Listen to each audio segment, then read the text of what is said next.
Alors Marie-Morgane, cette saison, après la Casque et la ville de Sarreguemines, à Bitche aussi, on a beaucoup parlé de chiffres. Tout à fait, je le rappelle, le rapport d'orientation budgétaire est obligatoire pour les communes de plus de 3 500 habitants. Il contient les évolutions prévisionnelles des dépenses et des recettes en fonctionnement et en investissement. Marc-Antoine Vincent, consultant pour le bureau d'études Challenge Public, a d'abord présenté le bilan de l'année 2023.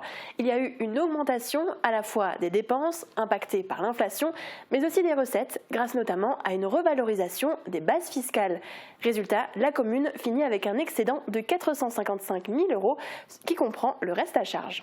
Alors quelles sont les prévisions pour 2024 ? Alors on va s'intéresser essentiellement aux investissements. Plusieurs opérations importantes vont démarrer ou vont être finalisées cette année. Il y a déjà la requalification du centre-ville qui reste le projet le plus important. Il y a aussi le gros chantier du réseau de chaleur mené par la Régie d'électricité de Bitche qui va démarrer. Les dépenses devraient s'élever à 2 600 000 €. Il y a aussi une subvention exceptionnelle pour le golfe de Bitche, j'y reviendrai tout à l'heure.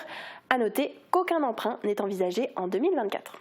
Après la présentation du rapport d'orientation budgétaire, il y a toujours un débat. Quels ont été les points de discussion ? Eh bien, essentiellement, la fiscalité. Il y a eu de longs échanges entre le conseiller municipal d'opposition Francis Vogt et le maire Benoît Kieffer. Je pense qu'aujourd'hui, il faut avoir, au-delà de ce que vous avez dit, il faut avoir une vision où, à un moment donné, on diminue la participation du contribuable. Quelle collectivité aujourd'hui dans un principe de solidarité qui est le principe de solidarité fiscale, parce que tout le monde ne paye pas la taxe foncière sur les propriétés bâties. Moi, j'ai pris l'engagement avec mon équipe de ne pas augmenter les taux, et on ne le fera pas sur la durée du mandat.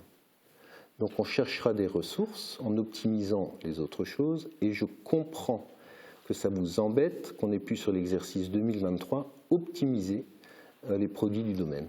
Quand vous dites que vous n'augmentez pas la fiscalité, vous avez pris un engagement. Vous n'avez pas besoin d'augmenter la fiscalité. L'État s'en charge largement. Non, je parle des taux. Non, on parle des taux. On parle des taux. Non.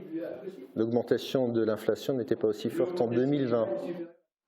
Alors tu as évoqué tout à l'heure le golf. Explique-nous pourquoi va-t-il recevoir une subvention exceptionnelle ? Eh bien parce qu'il est en difficulté financière. Les recettes d'exploitation sont en baisse de 11%, alors que les dépenses augmentent de 10%.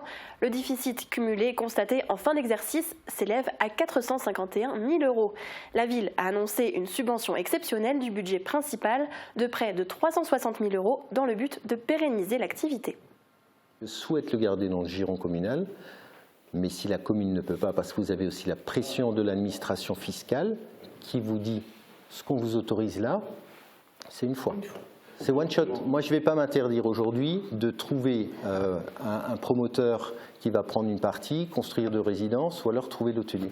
Non, et c'est pour ça, et ça on y travaille, que ce soit de l'hôtellerie, que ce soit du pavillonnaire, que ce soit... Non, et on va essayer de trouver pour optimiser. Et il est normal, et ce sera une ressource supplémentaire, de céder l'assiette qui va servir, de céder le terrain qui va servir d'assiette à la construction. Mais c'est tout à fait normal.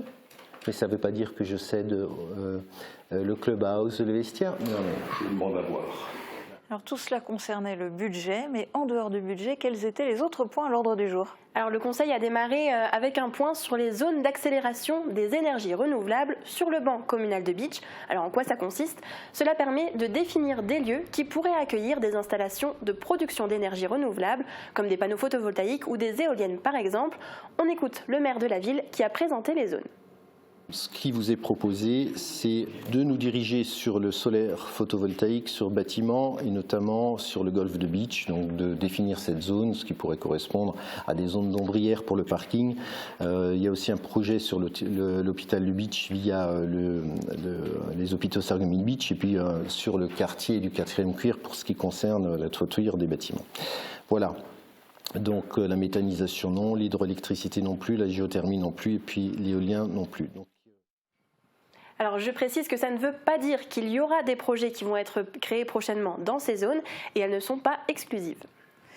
Et comme lors du dernier conseil communautaire de la CCPB, le conseil municipal de Bitche s'est achevé sur une motion pour le maintien de la médecine du travail à Bitche. Oui, le maire a aussi fait part de son mécontentement, mais il a fait une annonce. La mairie va mettre un bureau à disposition pour qu'un médecin du travail puisse réaliser une permanence une fois par semaine à Bitche. Attention, cela concernera uniquement les agents publics de la ville et de la communauté de communes. Cela s'explique en raison du peu de créneaux disponibles. Merci Marie-Morgane pour toutes ces précisions.